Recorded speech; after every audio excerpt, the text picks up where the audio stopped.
بسم اللہ الرحمن الرحیم۔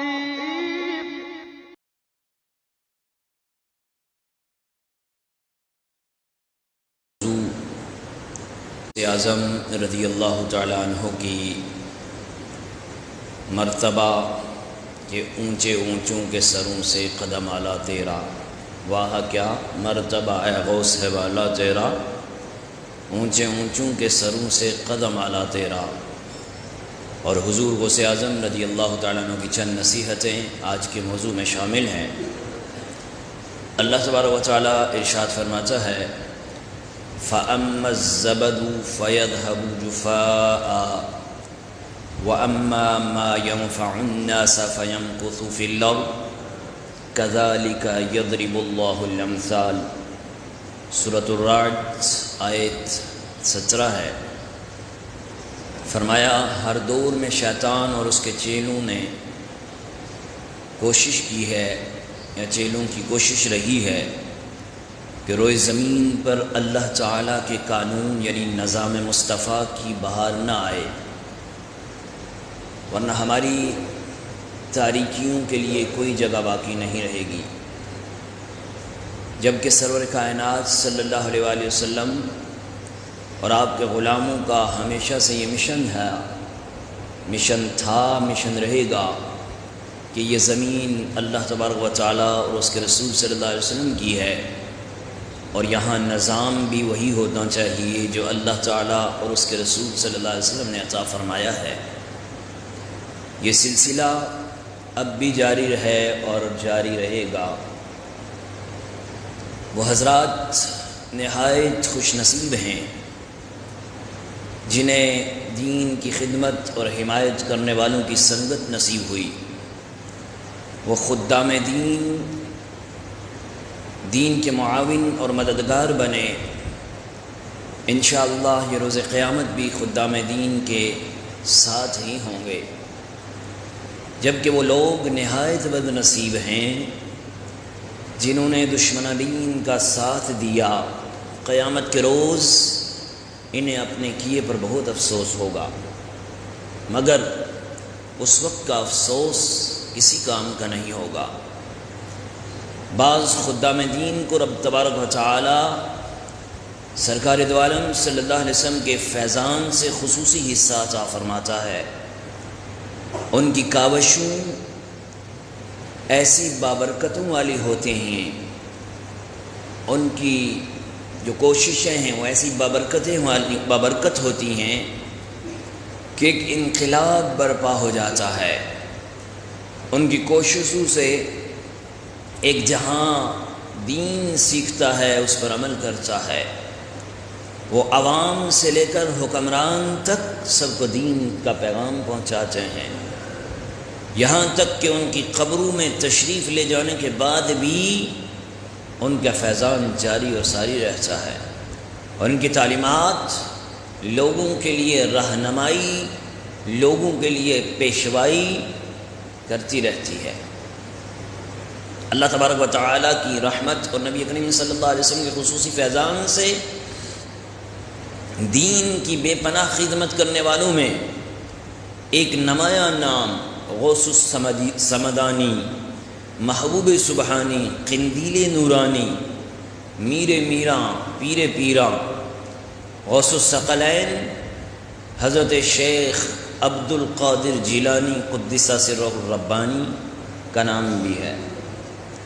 آپ نے دین متین کا پیغام اس طرح عام کیا کہ آپ کو محی الدین یعنی دین کو زندہ کرنے والا کہا گیا۔ محی الدین یعنی دین کو زندہ کرنے والا کہا گیا۔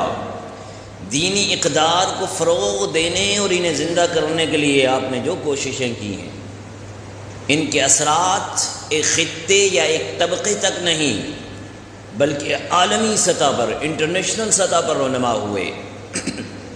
بلا شبہ آپ کے دنیا سے تشریف لے جانے کے بعد بھی آپ کے ذریعے احیاء دین ہوتا رہا اور ہو رہا ہے، ہوتا رہے گا۔ غوث اعظم رحمۃ اللہ علیہ نے خدمت دین کے لیے افراد کی ایک کھیپ تیار کی، نیز کئی کتابیں لکھی جو آج بھی امت مسلمہ کی رہنمائی کے لیے کام آ رہی ہیں، آج بھی امت مسلمہ کی پیشوائی کی کام آ رہی ہیں، بلکہ خود آپ کی روح بھی اپنے روحانی تصرفات کے ذریعے احیاء دین کر رہی ہے۔ آپ کی عقیدت و محبت سے محروم افراد کی تو بات ہی نہیں کر رہا میں، وہ ان کی بات الگ ہے۔ ہم بات کر رہے ہیں عقیدت والوں کی، ہم بات کر رہے ہیں محبت والوں کی۔ المیہ یہ ہے کہ آپ کا پیارا، جو پیار کرنے والا، پیار پانے والا مسلمان، وہ بھی آپ کی تعلیمات سے غافل ہیں۔ قطب الاقطاب غوث الثقلین محبوب سبحانی ابو محمد سید عبد القادر محی الدین جیلانی رحمۃ اللہ علیہ نے یکم رمضان مبارک 470 ہجری 1078 عیسوی کو ایران کے صوبہ گیلان، جسے جیلانی کہتے ہیں، ایک نہایت علمی مذہبی گھرانے میں آنکھ کھولی۔ بچپن کے ابتدائی ایام کے بعد سے لے کر 18 سال تک آپ علم دین حاصل کرتے، پھر والدہ ماجدہ سے اجازت چاہی کہ امی جان میں بغداد کی طرف روانہ ہونا چاہتا ہوں۔ غوث السمدانی ہیں، پیر پیرا میر میرا ہیں، امی جان سے اجازت طلب کرتے ہیں، امی جان میں بغداد جانا چاہتا ہوں۔ بزنس کے لیے نہیں جا رہے، پکنک کے لیے نہیں جا رہے، کس لیے جا رہے ہیں؟ علم دین سیکھنے کے لیے، علم سیکھنے کے لیے جا رہے ہیں۔ امی جان میں بغداد جانا چاہتا ہوں۔ 9 سال تک بغداد میں، جب آپ کو اجازت مل گئی تو 9 سال تک بغداد میں اکابر اساتذہ سے ظاہری اور باطنی علوم حاصل کیے۔ 25 سال تک عراق کے مختلف جنگلوں اور ویران مقامات پر عبادت بھی کی، ریاضت بھی کی، مجاہدات بھی کیے۔ پھر کیا ہوتا ہے، ایک مرتبہ جنگل میں تھے اور پتے کھا کھا کر آپ نے گزارا کیا تھا، تو آپ ریاضت کر رہے تھے، عبادت کر رہے تھے۔ سرکار دو عالم صلی اللہ علیہ وسلم نے آ کر ارشاد فرمایا، اے عبد القادر اٹھ جاؤ، آپ کو جنگلوں کے لیے نہیں بھیجا، آپ جائیں اور جا کر میری امت کی رہنمائی کریں، ان کی پیشوائی کریں۔ پھر نبی کریم صلی اللہ علیہ وسلم کے حکم عالی پر حضور نے فرمایا کہ اے محی الدین، حالت بیداری میں، جاگتی ہوئی حالت میں فرمایا کہ عبد القادر اٹھو اور واعظ کرو، نصیحت کرو، درس کرو، تدریس کرو۔ آپ نے عرض کی، حضور میں تو عجمی ہوں، میں عربیوں کے سامنے کیسے واعظ کروں گا، کیسے نصیحت کروں گا؟ سرکار دو عالم صلی اللہ علیہ وآلہ وسلم نے فرمایا منہ کھولو۔ جب منہ کھولا جاتا ہے 7 مرتبہ لعاب دہن مبارک آپ کے منہ میں ڈالا، پھر رات کو سوتے ہیں، یہ تو جاگتی حالت میں ہوا، رات کو سوتے ہیں تو قسمت انگڑائی لے کر جاگ اٹھتی ہے۔ ادھر سرکار دو عالم صلی اللہ علیہ وسلم کا تو حالت بیداری میں دیدار ہوا، ادھر حالت ارواح، حالت رویا میں، خواب میں مولا مشکل کشا کا دیدار ہوتا ہے۔ آپ بھی فرماتے ہیں بیٹا اٹھو اور اٹھ کر واعظ و نصیحت کرو، بیان کرو۔ کہا میں کیسے واعظ کروں؟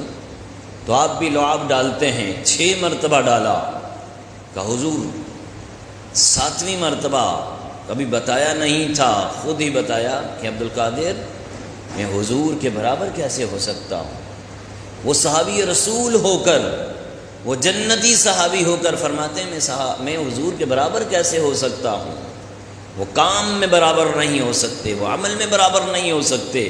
اور آج کا مسلمان کہاں سے کہاں باتیں ملاتا ہے۔ بہرحال پھر کیا ہوتا ہے، صبح اٹھتے ہیں، کہتے ہیں، فرماتے ہیں کہ میں نے جب فجر کی نماز میں درس دیا تو میرے سامنے 2 صرف سامعین تھے جو سننے والے تھے۔ پھر کرتے کرتے کرتے کرتے 2 سے 10، 10 سے 12، 12 سے 10,000 اور کرتے کرتے 70,000 اور 90,000 کا جو مجمع تھا اس میں شیخ عبد القادر جیلانی رضی اللہ تعالیٰ عنہ واعظ و نصیحت کر رہے ہیں. اور مزے کی بات، کرامت کی بات یہ ہے، جو بات پہلی لائن میں، پہلی صف میں پہلے بندے کو سمجھ آ رہی تھی کلیئر الفاظ کے ساتھ، وہی الفاظ، وہی آواز 70,000 کا جو بندہ ہے اس کو بھی سمجھ آ رہی تھی. اللہ تبارک و تعالیٰ کے پسندیدہ ترین اعمال میں سے ایک یہ ہے کہ جائز طریقے سے کسی مسلمان کے دل میں خوشی داخل کرنا. یہ بڑی اہم بات ہے. آج کل تو دل آزاریاں کر رہے ہوتے ہیں، لفظ پر دل آزاریاں، قدم قدم پر دل آزاریاں، ماں کی دل آزاری تو باپ کی دل آزاری، بھائی کی دل آزاری تو بہن کی دل آزاری، اڑوس کی دل آزاری تو پڑوسی کی دل آزاری، ہر طرف دل آزاریوں کا انبار لگا ہوا ہے.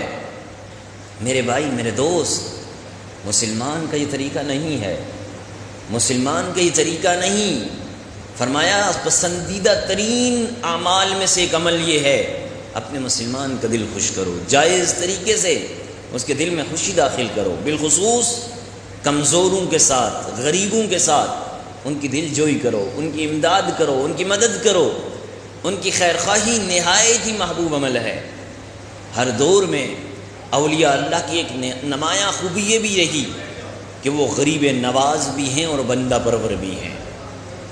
وہ غریب نواز بھی ہیں اور بندہ پرور بھی ہیں. تمام اولیاء کی یہی کیفیت ہے. میرے غریب نواز کو دیکھ لیں، وہ بھی غریب نواز ہیں. حضور داتا گنج بخش علی حجویری رحمۃ اللہ علیہ کو دیکھیں، وہ بھی غریب نواز ہیں. عبداللہ شاہ غازی رحمۃ اللہ علیہ کو دیکھیں، وہ بھی غریب نواز ہیں. ولال شاہ بسامی رحمۃ اللہ علیہ کو دیکھیں، وہ بھی غریب نواز ہیں. ہر ولی کی شان یہ ہے، وہ غریب نواز بھی ہے، بندہ پرور بھی ہے.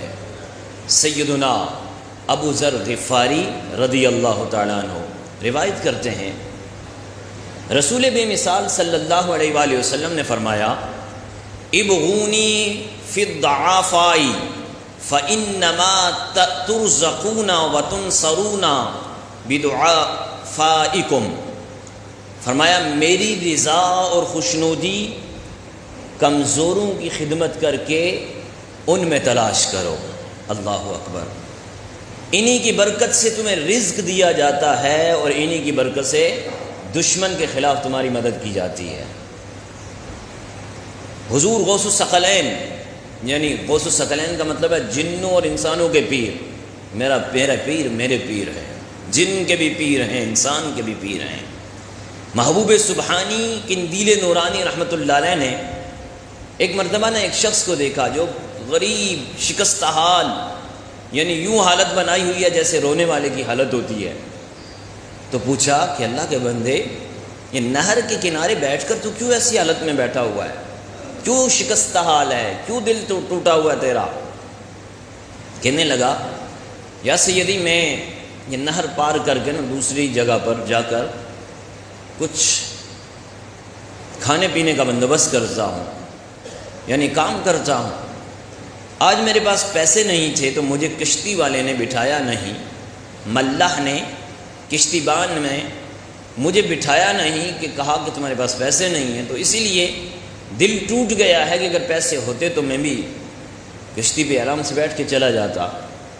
ابھی بات اس کی مکمل نہیں ہوئی تو آپ کے چاہنے والے نے آپ کو 30 سونے کے سکے، جس کی قیمت لاکھوں میں بنتی ہے، وہ لا کر دیے. اور حضور نے جیسا ہی پکڑا اور پکڑ کر اسی غریب کو جو شکستہ حال تھا وہاں بیٹھا ہوا، اس کو وہ تھیلی دی اور فرمایا یہ لے جاؤ اور اس ملاح کو جا کر دو اور اسے یہ کہو کہ شیخ عبد القادر جیلانی نے کہا ہے رضی اللہ تعالی عنہ، انہوں نے کہا ہے کہ آج کے بعد کسی غریب سے تو نے کرایہ نہیں لینا.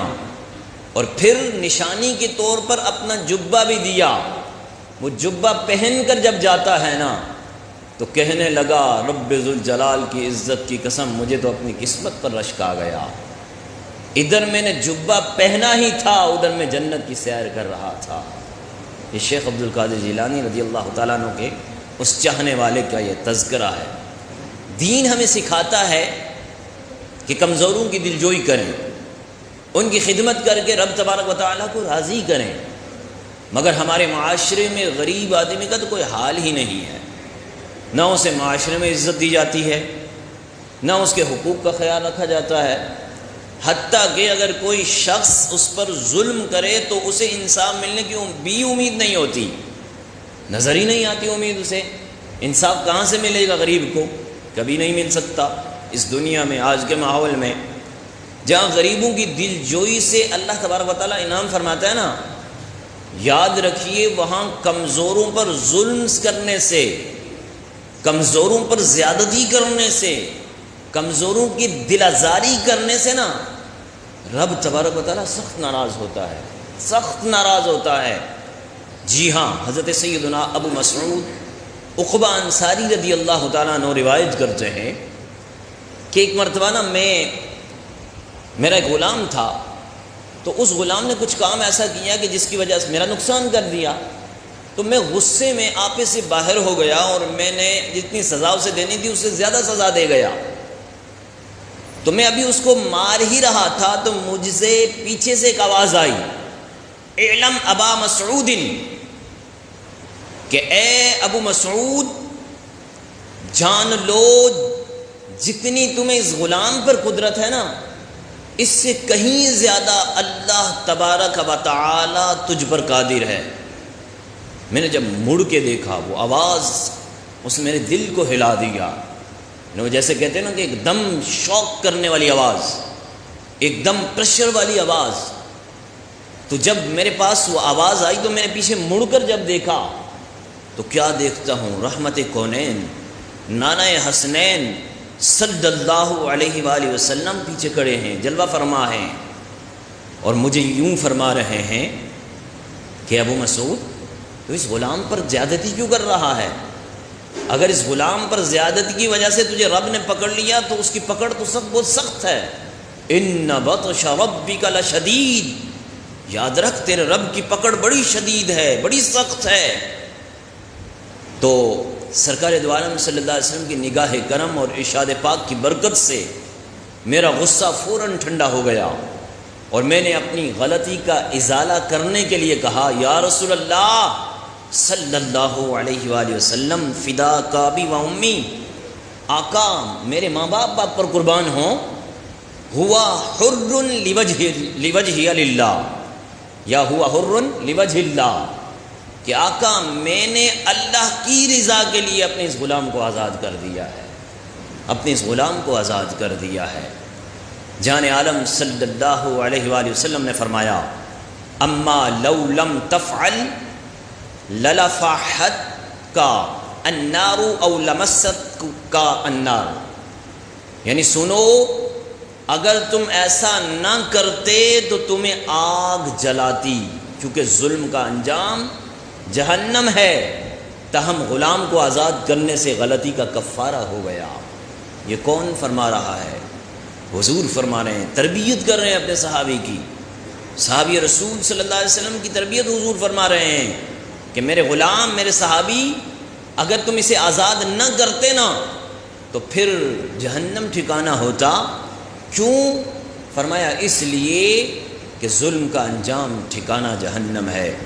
انسان کو ہر وقت اللہ تبارک و تعالیٰ کی بے شمار رحمتیں نصیب ہوتی ہیں، جسمانی نعمتیں ہوں، روحانی نعمتیں ہوں، روحانی عطائیں ہوں، خارجی نوازشات ہوں۔ اگر انسان یہ سب کچھ گننا چاہے تو اس کی گنتی ختم ہو جائے گی، مگر اللہ تبارک و تعالیٰ کے احسانات نہیں شمار ہو سکیں گے۔ احسانات شمار سے باہر ہیں، اب کمپیوٹر جواب دے جائے گا، کیلکولیٹر جواب دے جائے گا۔ اللہ کے احسانات اتنے ہیں، شمار ہی نہیں ہو سکتے۔ ان احسانات کے ساتھ ساتھ بعض اوقات انسان پر بیماری، تنگ دستی، خوف، پیاروں کی وفات وغیرہ جو مصیبتیں آتی ہیں، حقیقت میں یہ بھی رب تبارک و تعالیٰ کا احسان ہے۔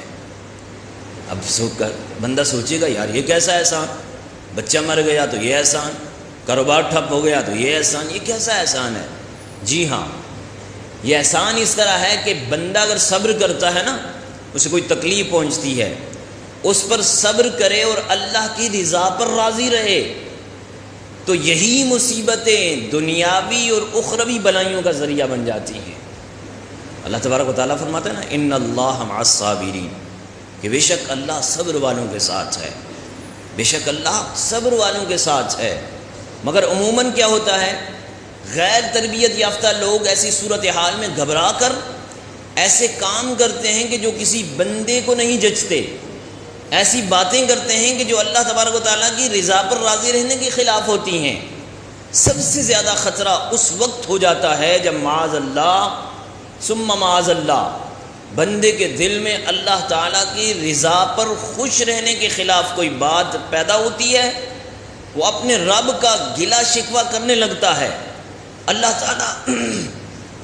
تبارک و تعالیٰ کی تقدیر سے اکتا جاتا ہے، اپنے مالک کی کسی بات کو بیجا سمجھ کر اس پر اعتراض کرتا ہے، اس طرح کے کلمات کہتا ہے کہ مجھے مصیبت میں کیوں مبتلا کیا، یہ ناانصافی ہے، مصیبتوں کے لیے کیا ہمارا ہی گھر نظر آیا، نہ جانے اللہ ہماری کب سنے گا، اللہ میری تقدیر میں خوشیاں لکھنا ہی نعوذ باللہ بھول گیا، وغیرہ وغیرہ۔ ایسی کیفیت میں بہت مرتبہ کلمات کفر بھی بک جاتے ہیں، منہ سے نکل جاتے ہیں۔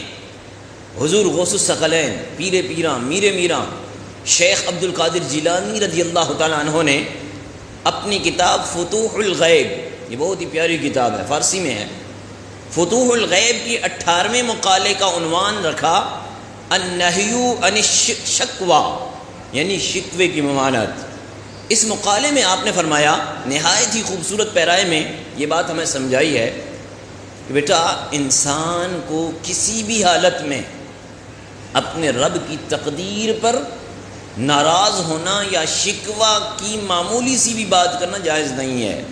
جو ایسا کرے گا بعض اوقات بندہ دائرہ اسلام سے خارج ہو جاتا ہے، یوں کہے کہ بس اسے میرا ہی گھر ملا تھا، میں مصیبتیں میرے ہی پاس چھوڑ دی ہیں، وہ تو لگتا ہے میری قسمت میں راحت لکھنا ہی بھول گیا، تو یہ کلمہ کفر بھی ہو جاتا ہے۔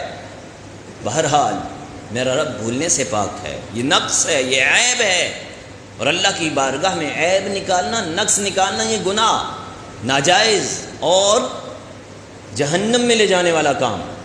مقالے کے آغاز میں تاکیدی نصیحت کرتے ہوئے ارشاد فرماتے ہیں، بڑی پیاری بات فرماتے ہیں، تم پر اللہ تعالیٰ کی طرف سے جو بھی تکلیف یا مصیبت آئے کسی دوست یا دشمن سے اس کی شکایت نہ کرنا، اور رب تعالیٰ کی طرف سے آنے والی آزمائش یا کسی بھی فعل پر اللہ سے بدگمانی بھی نہ کرنا، یہ نہ سمجھنا کہ آزمائش وغیرہ میں مبتلا کر کے اللہ نے اچھا نہیں کیا اور تیرے حق میں برا ہوگا، بلکہ ہمیشہ بلائی اور شکر کا اظہار کرنا، یہی کہنا کہ اللہ کا کرم ہے، مالک کا شکر ہے، الحمدللہ علی کل حال۔ اگر تو اپنی کم عقلی کی وجہ سے یہ سمجھا کہ تیرے پاس کوئی نعمت نہیں ہے، شکر کرنا جھوٹ ہے، جبکہ شکوہ سچ ہے، تو جسے تو جھوٹ سمجھ رہا ہے نا، یہ تیرے شکوے کے سچ سے بہتر ہے۔ پھر یہ ہر حال میں شکر کرنے کی وجہ سمجھاتے ہوئے فرماتے ہیں، آج حضور غوث اعظم کی یہ نصیحتیں ہم نے بیان کرنی ہیں۔ آپ فرماتے ہیں ایسا کون ہے جسے اللہ تعالیٰ کی نعمتیں میسر نہ ہو؟ اس کی نعمتیں تو اتنی ہیں کہ وہ قرآن مجید میں فرماتا ہے، اور اگر تم اس کی نعمتوں کو گننا چاہو، شمار کرنا چاہو، تو تم شمار نہیں کرتے۔ نہ سمجھ انسان، تجھے بے شمار ایسی نعمتیں بھی نصیب ہیں جنہیں تو ابھی تک جانا ہی نہیں ہے، تو کہتا ہے مجھے نعمتیں نہیں ملی۔ پھر اللہ تعالیٰ کی محبت کا شوق دلانے پر، تقدیر پر یقین کی تاکید فرمانے کے بعد شکوہ اور شکایات کی تباہیوں سے ڈراتے ہوئے فرماتے ہیں، تم پر کیسی ہی مصیبت آئے اے انسان، حتیٰ کہ کینچیوں سے تمہارے جسم کے ٹکڑے ٹکڑے کر دیے جائیں تو بھی زبان پر شکوے کا لفظ بھی نہ لانا۔ یہ میرے شیخ سمجھا رہے ہیں، یہ میرے شیخ سمجھا رہے ہیں، فرماتے ہیں بچو بچو بچو، اللہ سے ڈرو، اللہ سے ڈرو، اللہ سے ڈرو، نجات کی فکر کرو، نجات کی فکر کرو، شکوے سے اجتناب کرو۔ اکثر طور پر انسان مختلف قسم کی آزمائشوں میں اس لیے مبتلا ہوتا ہے کہ وہ اللہ تعالیٰ کا شکوہ کرتا ہے۔ مزید فرمایا کہ رب العالمین کا گلہ کیسے کیا جا سکتا ہے؟ حالانکہ وہ ارحم الراحمین ہے، سب سے زیادہ رحمت فرمانے والا، سب سے زیادہ رحمت فرمانے والا۔ فرمایا وہ خیر الحاکمین ہے، سب سے اچھا فیصلہ فرمانے والا۔ فرمایا وہ بے پناہ حکمت اور دانائی والا ہے، ہر چیز کی خبر رکھنے والا ہے، مہربان ہے، ظلم نہیں کرتا۔ کیا کوئی احمق شفقت کرنے والی ماں کے بارے میں بدگمانی کر سکتا ہے؟ اللہ تعالیٰ کی شان تو یہ ہے ارشاد نبوی کے مطابق کہ وہ ماں سے بھی زیادہ رحم فرمانے والا ہے۔ یہ حضور کا فرمان یہاں کوٹ کیا کہ اللہ کے نبی کے ارشاد کے مطابق صلی اللہ علیہ وآلہ وسلم کہ اللہ ماں سے بھی زیادہ رحم فرمانے والا ہے۔ بلکہ دوسری حدیث کے مطابق پوری مخلوق کی شفقت، پوری مخلوق کی مہربانی کو اکٹھا کیا جائے تو اللہ تبارک و تعالیٰ کی رحمت کے ساتھ اس کی کوئی نسبت نہیں ہے، اس کی رحمت تو کی انتہا ہی نہیں ہے، نہ ابتدا ہے نہ انتہا ہے۔ وہ لامحدود رحمت ہے، اس کی انتہا بھی نہیں، اس کی ابتدا بھی نہیں۔ کہا کہ وہ اتنی رحمت ہے کہ رب تبارک و تعالی شان ہی والا ایسا ہے، اس کی شان کریمی ہی ایسی ہے کہ ہر وقت رحمت ہی رحمت ہے، رحمت ہی رحمت ہے۔ اے شکوہ کرنے والے اپنی باڈی پر ذرا تصور کر، غور کر، میرے غوث سمجھا رہے ہیں، میرے پیر سمجھا رہے ہیں، میرے شیخ سمجھا رہے ہیں۔ اے شکوہ کرنے والے تیرا کاروبار میں مندی آئی ہے، تیرا کاروبار میں کمی آئی ہے، روپے میں کمی آئی ہے، چوری ہو گئی ہے، ڈاکہ ڈل گیا ہے نا، اس وجہ سے تو نے شکوہ کرنا شروع کر دیا کہ نعوذ باللہ اللہ نے مجھے بھول دیا، مجھے بھلا دیا۔ تو اپنے جسم پر تصور کر، یہ آنکھیں جو تجھے دی ہیں رب نے، 2 آنکھیں دی ہیں، 2 کان دیے ہیں، 2 ہاتھ دیے ہیں، زبان دی ہے، پوری باڈی اشرف المخلوقات بنا کے تجھے سامنے کیا۔ تصور کر، یہ رحمت نہیں ہے؟ ہاتھ رحمت نہیں ہے تیرے پاس؟ کان رحمت نہیں ہے تیرے پاس؟ زبان رحمت نہیں ہے تیرے پاس؟ یہ دل جو اس وقت چل رہا ہے نا، یہی دل، یہ رحمت نہیں ہے تیرے پاس؟ یہ ہوا جو تجھے مل رہی ہے، 1 سیکنڈ سے بھی کم میں اگر آپ اور مجھے ہوا نہ ملے نا، بندے مر جائیں۔ یہ اللہ کی رحمت ہے، اللہ کی رحمت ہے۔ اس ہوا کا اندازہ اس وقت ہوا کہ جس وقت کرونا کی آفت آئی تو ایک مشین لگانے کے لیے لاکھوں لاکھ دینے پڑے۔ اس وقت پتہ چلا کہ اللہ نے یہ ایئر جو ہمیں دی ہے نا، بغیر کسی محنت کے، بغیر ہماری کسی کہتے ہیں تغدو کے ہمیں دی ہے۔ تو حضور سمجھا رہے ہیں تجھے سمجھ نہیں ہے، یہ تیرے پاس رحمتیں نہیں ہیں، تیرے پاس نعمتیں نہیں ہیں، تو کیوں نہ شکری کر رہا ہے؟ انسان کی زبان پر شکوہ و شکایت اور بے صبری کی باتیں تب آتی ہیں نا کہ جب اس کی دینی تربیت نہ ہو، جب وہ پریشانیوں سے تنگ آ جائے۔ اگر وہ مصیبتوں کے اجر و ثواب پر غور کرے، ہر بات میں کیوں ہے، کیا ہے کو چھوڑ دینا، تو پھر اسے کربلا کے شہیدوں والا صبر یاد آئے گا۔ امام حسین، امام پاک رضی اللہ تعالیٰ عنہ جیسے صابروں کی سیرت پیش نظر رکھے اور تربیت یافتہ لوگوں کی سنگت اختیار کرے تو نہ صرف اسے ذہنی سکون حاصل ہوگا بلکہ چھوٹی چھوٹی آزمائش اور بڑی سے بڑی مصیبت اس کے حق میں ڈھیروں بلائیوں کا ذریعہ بن جائے گی۔ حضور سمجھا رہے ہیں، حدیث مبارکہ کوٹ کرتے ہیں، حضرت سیدنا سعد خدری رضی اللہ تعالیٰ عنہ، ابو سعید خدری رضی اللہ تعالیٰ عنہ اور حضرت سیدنا ابو ہریرہ رضی اللہ تعالیٰ عنہ روایت کرتے ہیں، مصطفیٰ جان رحمت شمع بزم ہدایت صلی اللہ علیہ وآلہ وسلم نے فرمایا کہ مسلمان کو جو تکلیف، بیماری، شدید یا ہلکی پریشانی، دوسروں کی طرف سے اذیت اور غم جو کچھ بھی پہنچے، حتیٰ کہ اسے کانٹا بھی لگے، کانٹا بھی چبھ جائے، تو اللہ تعالیٰ اس کی وجہ سے اس کے کچھ گناہ معاف کر دیتا ہے۔ کتنی پیاری حدیث ہے نا صحیح بخاری شریف کی۔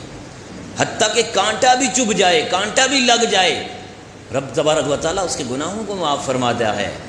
اللہ تعالیٰ کی یہ شان ہے کہ وہ جو چاہے کرے، جسے چاہے نوازے، جسے چاہے محروم کرے، اس کی مرضی کے خلاف نہ کبھی کچھ ہوا ہے نہ ہو سکتا ہے۔ جب انسان اللہ تبارک و تعالیٰ کی فرما برداری کر کے اسے خوش کرتا ہے نا، تو وہ بندے کو اپنی شان کا مظہر بنا دیتا ہے۔ جی ہاں، پھر بندے کی چاہت وہی ہوتی ہے جو اللہ کی چاہت ہوتی ہے۔ جب بندہ مظہر خدا بن جاتا ہے تو پھر فرمایا بندے کی چاہت وہی ہوتی ہے جو اللہ کی چاہت ہوتی ہے، اور بندہ جسے چاہے اللہ کے کرم سے ویسا ہی ہوتا ہے۔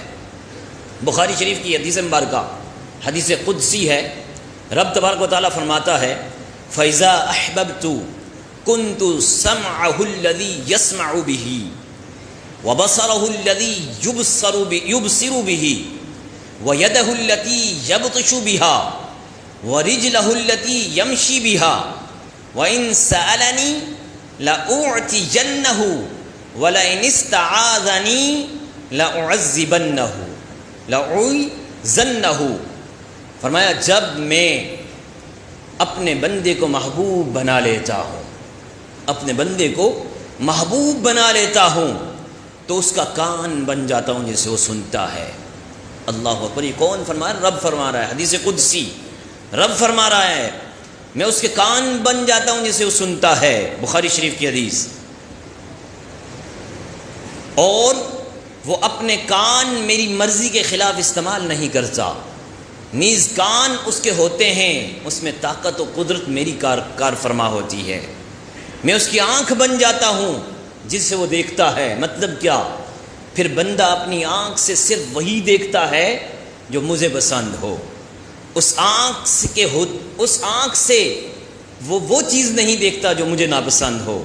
نیز آنکھ اس کی ہوتی ہے، طاقت اور قدرت میری ہوتی ہے۔ اس کا ہاتھ بن جاتا ہوں جس سے وہ پکڑتا ہے، اور اس کا پاؤں بن جاتا ہوں جس سے وہ چلتا ہے۔ مفہوم حسب سابق ہی ہے۔ پھر اگر وہ مجھ سے کچھ مانگے تو میں ضرور اسے عطا کرتا ہوں، اور اگر وہ میری پناہ چاہے تو میں ضرور اسے پناہ دیتا ہوں۔ بخاری شریف حدیث نمبر 6502 ہے۔ یہ فتوح الغیب کا 16واں مقالہ۔ اب توکل کے بارے میں لکھتے ہیں، یہاں تک تو یہ ہوا کہ بندے کو خوف خدا دلایا گیا، یاد خدا دلائی گئی کہ بندہ بن جائے، شکوے شکایات چھوڑ دے، تجھے رب نے بہت نعمتیں دی ہیں، تجھے بہت نعمتیں دی ہیں، اور جو تجھے مشقت، تجھے مصیبت، تجھے کچھ تھوڑی بہت ایسی بات مل جاتی ہے نا، یہ بھی اللہ کی رحمت ہے کہ تجھے صابرین میں شامل کر کے اللہ اپنے بندوں میں تجھے شامل کر رہا ہے، تو یہ بھی کیا کم نعمت ہے۔ پھر آگے 16ویں مقالے میں توکل کے بارے میں لکھتے ہیں اور اس کے درجات سے متعلق لکھتے ہیں۔ اس کے آخر میں حضور غوث الثقلین رحمۃ اللہ علیہ نے ذکر فرمایا کہ بعض آسمانی کتابوں میں رب تبارک و تعالیٰ کا یہ ارشاد ہے کہ یبن آدم انا اللہ الذی لا الہ الا انا اقول لشیء کن فیکون اطیعنی اجعلک تقول لشیء کن فیکون۔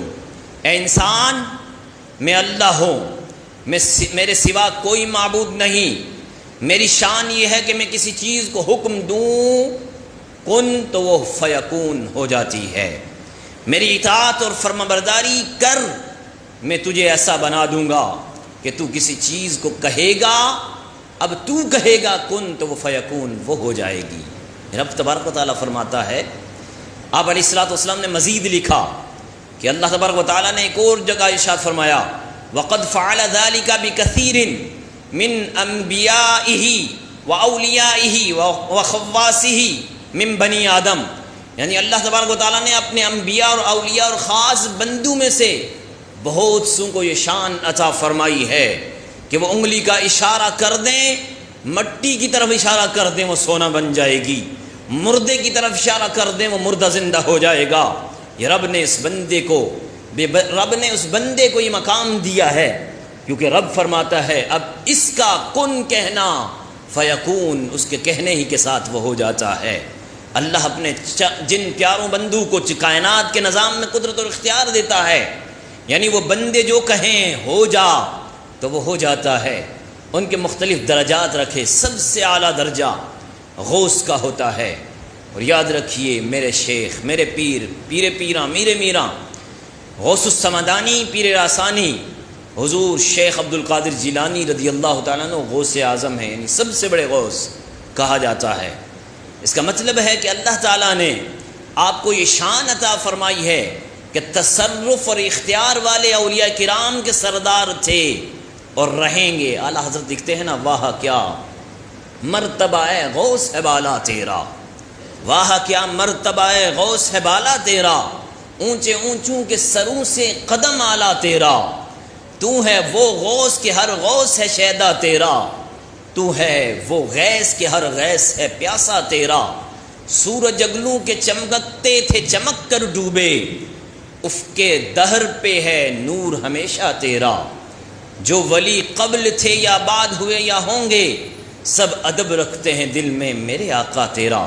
ایک بہت بڑے شیخ ابو بکر عماد رحمۃ اللہ علیہ کہتے ہیں، اصول دین کا مطالعہ کرتے ہوئے مجھے کسی بات میں شک ہونے لگا، میں نے خود کہا کہ میں شیخ عبد القادر جیلانی کی محفل پاک میں جاتا ہوں، ان کے بارے میں چرچا ہے کہ وہ دلوں کی باتیں جان کر ان کا جواب دیتے ہیں۔ میں حاضر خدمت ہوا، اس وقت آپ تقریر فرما رہے تھے، میرے پہنچتے ہی آپ کا، میرے پہنچنے سے پہلے موضوع میں نے باہر جب سنا موضوع کچھ اور چل رہا تھا، میرے پہنچتے ہی آپ نے فرمایا ہمارا عقیدہ وہی ہے جو صحابہ کرام کا عقیدہ ہے، جو بڑوں کا عقیدہ ہے۔ یہ جملہ میرے دل کے شک کا جواب تھا، مگر میں نے سوچا کہ آپ نے اتفاقاً فرما دیا ہوگا، ضروری نہیں کہ میرے ہی سوال کا جواب دیا ہو۔ چنانچہ کچھ مزید کلمات فرمانے کے بعد آپ نے پھر میری طرف رخ کر کے پھر وہی بات فرمائی، ہمارا عقیدہ وہی ہے جو صحابہ کا عقیدہ ہے، بزرگان دین کا عقیدہ ہے۔ میں نے دل میں کہا خطیب گفتگو کرتے کرتے دائیں بائیں تو دیکھتا ہی رہتا ہے، یعنی کبھی دائیں دیکھتا ہے کبھی بائیں دیکھتا ہے، اتفاق ہو گیا ہوگا، پہلا جملہ کہا ہوگا تو اس طرف رخ تھا، اب میں اس طرف آگے بیٹھا ہوا ہوں تو خطیب ہیں یہ، تو اس طرف رخ کر کے اپنے بات کی ہوگی۔ فرماتے ہیں میرے دل میں یہ بات ہی پیدا ہوئی تھی، پھر آپ نے میری طرف تیسری مرتبہ متوجہ ہوئے۔ اب متوجہ کس انداز سے ہوئے؟ جلال سے آپ کا چہرہ سرخ ہو گیا اور میرا نام لے کر کہا، اے ابو بکر تیرے دل میں یہ بات ہے نا، ذرا سن، اب یہ بات کا جواب یہ ہے، میرا عقیدہ وہی عقیدہ جو صحابہ کا عقیدہ ہے، میرا عقیدہ وہی عقیدہ جو اہل بیت کا عقیدہ ہے، میرا عقیدہ وہی عقیدہ جو بزرگان دین کا عقیدہ ہے۔ فرماتے ہیں اس وقت میرے والد کہیں گے کہ آپ نے میری مزید تسلی کے لیے فرمایا اٹھ جاؤ تمہارے والد آ گئے ہیں۔ کہا کہ میں تو بیٹھا ہوا آگے کی طرف تھا، میں نے جب یہ دیکھا اور میرے والد کبھی حضور غوث اعظم سے ملے نہیں تھے، میں نے جب پیچھے اپنے پیٹھ کے پیچھے دیکھا تو دوسری صف جو میرے سے پیچھے والی تھی اس میں واقعتاً میرے والد صاحب کھڑے تھے۔ میں نے اس وقت جان لیا کہ میرا غوث ایسے غوث نہیں بنا ہوا، واہ کیا مرتبہ ہے غوث ہے بالا تیرا۔ بہرحال انشاءاللہ آپ کے بارے میں جو مزید آپ کا علم ہے، بڑی رات انشاءاللہ یہاں عقیدت و احترام کے ساتھ منائی جائے گی، یعنی 11ویں شریف کی رات انشاءاللہ مبلغ دعوت اسلامی یہاں بیان بھی کریں گے، نعت خوانی بھی ہوگی، اور اس میں حضور غوث اعظم رضی اللہ تعالیٰ عنہ کا علم، آپ کی مزید کرامات، کیونکہ سنی تو الحمدللہ سنی تو الحمدللہ کرامات سنتے ہی تھے، لیکن آج ہمیں ٹاپک یہ ملا تھا کہ بھئی آج آپ کی نصیحتیں بیان کرنی ہیں، تو وہ نصیحتیں بیان کی۔ اللہ تبارک و تعالیٰ آپ کی نصیحتوں کے صدقے میں ہمیں صحیح سنی بنائے، عاشق رسول بنائے، کہ سنی کا عقیدہ یہی ہے ہر صحابی نبی جنتی جنتی۔ آپ کے دل میں جو بات تھی، چلو اس کو تھوڑا سا ظاہر بھی کر دوں، یعنی حضرت امین معاویہ رضی اللہ تعالیٰ عنہ کے بارے میں ان کو تھوڑا خیال تھا، حضور غوث اعظم رضی اللہ تعالیٰ عنہ نے اس کو کھول کر بیان کر دیا، ہر صحابی نبی جنتی جنتی۔